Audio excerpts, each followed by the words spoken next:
5 World News. The ranking Democrat on the House Intelligence Committee, Congressman Adam Schiff. Congressman Schiff, thank you for joining us this morning. Let's start with North Korea right there. The general saying that North Korea is going to have to get rid of their nuclear weapons or face a military strike. Your response? My response is I think that we're doing what we need to do, which is tightening the economic noose around North Korea.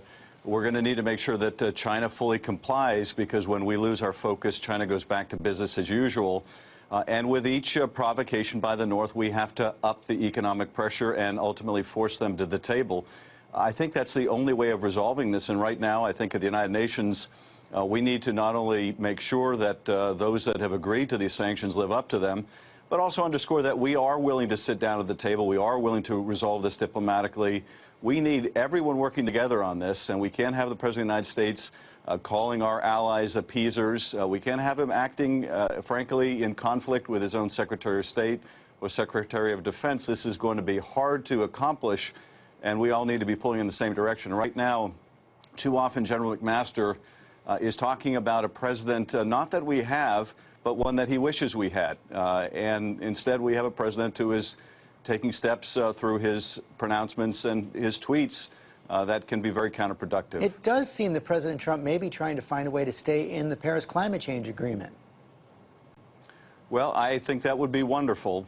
It's very difficult to tell day to day what the administration intends with climate, with the Dreamers, and any host of other issues. But look, we should invite the administration, encourage the administration to reconsider. I think it was probably the single biggest relinquishment of American leadership when the president basically said, we're walking off the world stage on climate. If they can be enticed back, I think that's very positive.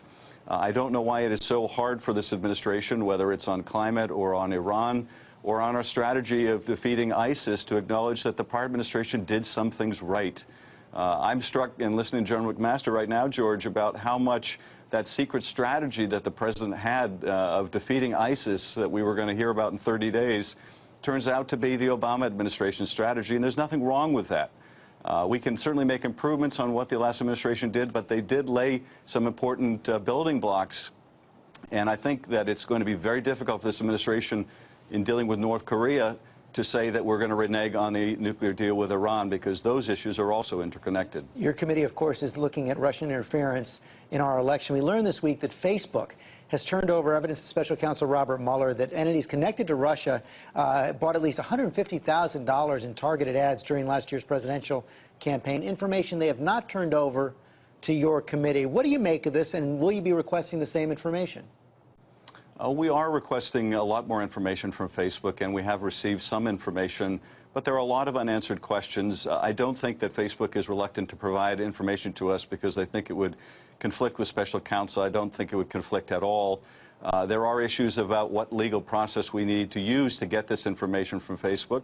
But frankly, I'm distressed that it has taken us this long to be informed that the Russians had paid for at least $100,000 of ads designed to try to influence our electoral process. And when you look at the content of those ads, it really underscores what the intelligence community said earlier, and that is that the Russians were really aiming to divide us, to sow discord, to effectively set one American against another on some of the most divisive issues that we have.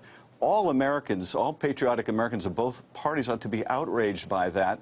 And we need to know the full extent of their use of social media to influence us.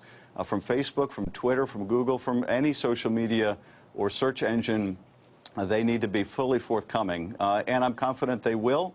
I think, frankly, they need to come and testify before Congress, because there's a lot we need to know about this. Real tweet storm from the president this morning, including a retweet which showed, I want to put it up on the screen right now, which showed President Trump swinging a golf ball, whacking it right into the back of Hillary Clinton. She goes down right there. Kind of surprising that maybe it's not surprising, but kind of an alarming tweet right there. Does it make you question how real this outreach to Democrats was this week?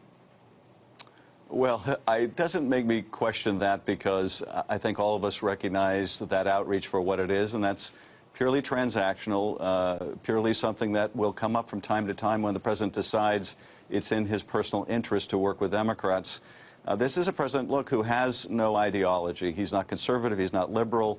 the only consistent theme seems to be he's pro-Trump.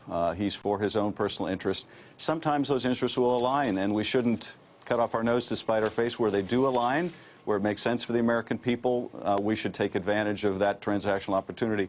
It is distressing, though, to have a president that, frankly, will tweet and retweet things as juvenile as that. It doesn't help, I think, in terms of his stature. It doesn't help in terms of the stature of our whole country. So that's a wholly separate issue, but where the president decides it's in his personal interest to work with us, we stand ready to make progress on behalf of the American people. Congressman Schiff, thanks for your time this morning.